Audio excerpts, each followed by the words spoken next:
விஜய் காவேரி 2 பேருமே வீட்டுக்கு அழைச்சிட்டு போகிறதுக்காக வந்திருக்காங்க.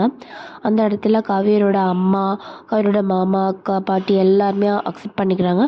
காவேரியும் ஒத்துக்கிட்டு சரி நான் வர்றேன் அப்படின்னு சொல்லிட்டு உள்ள ட்ரெஸ் எடுக்க கிளம்புறாங்க. கரெக்டாக அந்த டைமில் விஜய் இருந்துட்டு நில்லு காவேரி அப்படின்னு சொல்கிறாரு. ஸோ எல்லாருமே ஷாக்காகி நிற்கிறாங்க. தாத்தாக்கிட்டேயோ பாட்டிக்கிட்டேயோ கொஞ்சம் தனியாக பேசணும் அப்படின்னு விஜய் சொல்கிறாரு. என்ன அப்படின்னு பார்த்தா, என்னடா பிரச்சனை, அதை எல்லாம் முடிஞ்சில்ல அப்படின்னு தாத்தாவும் பாட்டியும் கேட்குறாங்க. அதுக்கு விஜய் இருந்துட்டு, எனக்கு எந்த பிரச்சனையும் இல்லை, யார் மேலேயும் கோவம் இல்லை, நான் கொஞ்ச நாள் இவங்க கூட இருக்கணும்னு ஆசைப்பட்றேன் அப்படின்னு சொல்கிறாரு. விஜய் ஏன் இந்த மாதிரி ஒரு முடிவு எடுக்கிறாரு அப்படின்னா, அந்த பாட்டி பேசுனதை விஜய்னால் அக்செப்ட் பண்ணிக்க முடியல. பாட்டி இந்த ஃபேமிலியோ காவேரியோ எவ்வளோ கேவலப்படுத்தியிருக்காங்க அப்படிங்கிறதையும் மனசில் வச்சுட்டு தான் விஜய் இந்த மாதிரி ஒரு முடிவு எடுத்திருக்கிறாரு. அதை பாட்டி ரியலைஸ் பண்ணணும் அப்படிங்கிற ஒரே காரணத்துக்காக தான் விஜய் இப்படி ஒரு முடிவு எடுத்திருக்காரு. ஸோ இந்த சேனலில் நம்ம முன்கூட்டியே ப்ரெடிக்ஷன் ப்ளஸ் எல்லாமே தெரிஞ்சிடும். கண்டிப்பாக சேனலை சப்ஸ்கிரைப் பண்ணிடுங்க. என்ன நடக்க போகுது அப்படின்னா, பசுபதியால் ப்ராப்ளம் ஸ்டார்ட் ஆக போகுது.